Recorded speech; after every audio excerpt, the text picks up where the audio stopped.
Idea ఉన్నాను officer meeting చేస్తూ ఉంటుంది ఏదంగా చేస్తారు. అందరికీ పాదాభివందనం తెలియజేసుకుంటున్నాం. సార్ మనకి ఈ శ్రమణ కల్పించేది డాక్టర్ అంబేద్కర్ సార్ అయితే ప్రతి స్థాయిలో మనం ఈ విధంగా సమలేర్పరచుకోవడానికి కలిగించిన మన కాంచీరామ్ సార్ గారికి వాళ్ళ కుటుంబ సభ్యులందరికీ పాదాభివందనం తెలియజేసుకుంటున్నాం. ముఖ్యంగా మన అక్కగారికి మన అన్నగారికి ఒక సూచన, సింహాలు తమ చరిత్ర తమ తెలుసుకోకపోతే వేటగాలు చెప్పే పిచ్చకథలే దేశ చరిత్రలో నిలబడదు. వేటగాలు ఎవరంటే మన హింసించే వాళ్ళే వేటగాలు.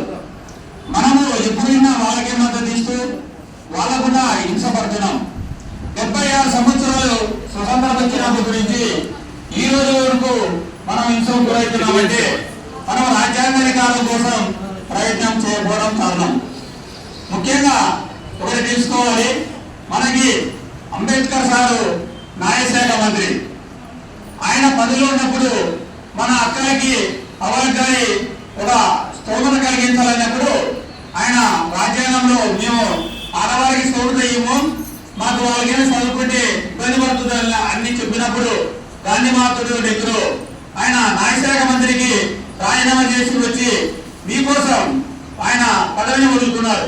అంటే మీరు సీరియల్ చూసేటప్పుడు కానీ మా రాజ్యాంగంలో మా అంబేద్కర్ సారు మా కోసం న్యాయశాఖ మంత్రిని వదిలినారు. కాబట్టి మీరు ఎక్కడైనా మాట్లాడినప్పుడు మన కోసం అంబేద్కర్ సార్ ఎంతో ప్రాధాన్యపడ్డారు.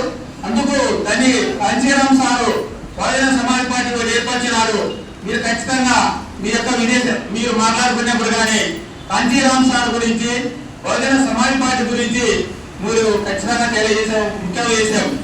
ఇంకొకటి, మనము 2029లో ఖచ్చితంగా అంటే 27లో కానీ 29లో కానీ బహుజన సమాజ్ పార్టీ అనేది ఏమనేది మనం నిర్మించుకోకపోతే జరగబోయే దినాలలో కానీ దండయాత్రలు మన మీద ఎక్కువ ఉంటాయి.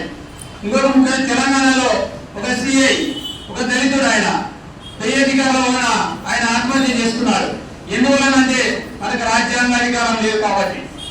కానీ ప్రతి ఓటర్లో కానీ ప్రతి ఇళ్ల కాడ కానీ పనులు పోయినా కానీ మనం ఖచ్చితంగా బహుజన సమాజ్ పార్టీ నుంచి విధించుకోవాలా. అప్పుడైతే మనము నగరంలో మీరందరూ వచ్చిన ప్రతి ఒక్కరు ఫ్రెండ్స్ ఉంటారు, సర్కిల్ ఉంటారు, అందరూ తీరాగేప్పుడు కూడా మీరు ఖచ్చితంగా విధించాలా. ఇంకొక చిన్న ముఖ్యమైన విషయం ఏంటంటే మీరు కనీసం ఒక ఉండి దేవుడి కోసం పెడుతుంటారు, డైలీ ఒక 5 రూపాయలు వేస్తే అది ఒక సంవత్సరానికి 3,000-4,000 అవుతుంది. పార్టీ కోసం ఎంతైనా ఖర్చు పెట్టేది కానీ మీకు తెలుసుకోవడానికి కానీ ముఖ్య విషయం.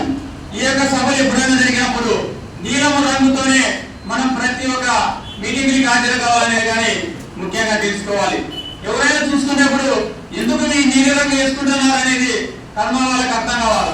అది కూడా కొనసాగిస్తే ఖచ్చితంగా అంటే మనతో పాటు ఇంకో ఆయన ఉంటారు, ఆయన కానీ మన ఇంటికి వచ్చే కానీ చాలా అవకాశాలు ఉంటాయి.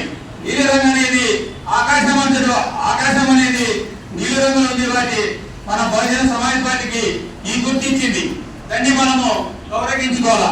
ఎందుకోసం నీలి రంగు వచ్చిందంటే మనం ఆకాశం కింద ఉన్నాం కాబట్టి కాంచీరామ్ సారు మాయావతి మేడం గారు ఈ నీలి రంగు ఇచ్చినారు కాబట్టి ప్రతి సభలో ఖచ్చితంగా అంటే సార్ పెద్దలు కానీ మీరు గౌరవించుకోవాల్సిన విషయం ఇది. ప్రతి సభలో ఖచ్చితంగా అంటే ఎక్కడే కానీ నీలి రంగుతోనే రావాలనేది తెలియజేసుకుంటూ జై భీమ్ జై భీమ్. రామారెడ్డి గారు, సమయం లేనందువల్ల దయచేసి 2 నిమిషాలు మాత్రం మాట్లాడి నరేంద్ర గారు మాట్లాడాల్సిందిగా కోరుతున్నాను.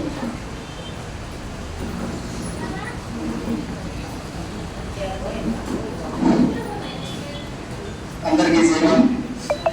మానశ్రీ కాన్సర్ గారు 1901లో వచ్చేసిన స్టేట్ కోఆర్డినేటర్ వెంకట సార్ గారికి, మరి మన స్టేట్ దగ్గర వెంకటేశ్వర సార్ అన్న గారికి, మరియు జిల్లా